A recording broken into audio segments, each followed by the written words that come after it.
Welcome back to the Chelsweets kitchen. Today I'm sharing how to make these delicious Snickers cupcakes. So to start off, we're going to make the batter with 3/4 of a cup of coffee, 1/3 of a cup of melted chocolate. You can use either dark or milk, both will work.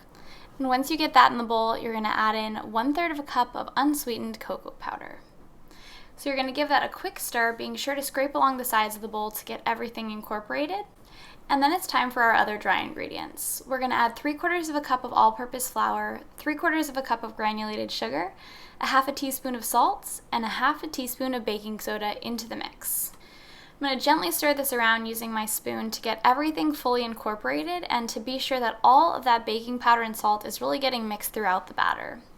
Once all the ingredients have come together, it's time to add in our eggs. So I'm adding 2 large eggs here, which are both at room temperature, and I'm going to mix them into the batter one at a time. I like to add them one at a time because I find that the batter mixes together more easily that way, so that's just the way I normally do it. Once those eggs have really been fully mixed into the batter, it's time to add our last few ingredients. So we're mixing in 1/3 of a cup of vegetable oil, along with 2 teaspoons of white vinegar and 1 whopping tablespoon of vanilla extract. We're going to give our batter one more really good stir to get everything fully mixed together, and then it's time to add this into our lined muffin tins. So one batch of batter makes about 12 to 14 cupcakes, and it can vary slightly based on the size of the liners that you use. You want to fill your liners 3/4 of the way full, and then bake in a 350-degree oven for 18 minutes. Once the cupcakes are baked and fully cooled, it's time to remove the centers to fill them. So I'm using just a 1-inch circle cutter here, and I'm going to remove the centers from all of my cupcakes.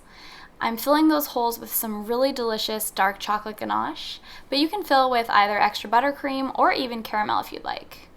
I'm topping the cupcakes with a massive swirl of peanut butter buttercream, and the frosting tip that I'm using here is just a Wilton 1M. Since these are Snickers cupcakes, I really wanted to top them with all those delicious things that we love about Snickers. So I decided to add both a caramel and a chocolate drizzle. So this is just my caramel drizzle recipe. It's just butter, heavy cream, and sugar, a little bit of salt and vanilla. It comes together so quickly and is so delicious. I always have some in my fridge. It lasts forever. So I definitely recommend making it yourself if you have the time. However, store-bought caramel would work great as well.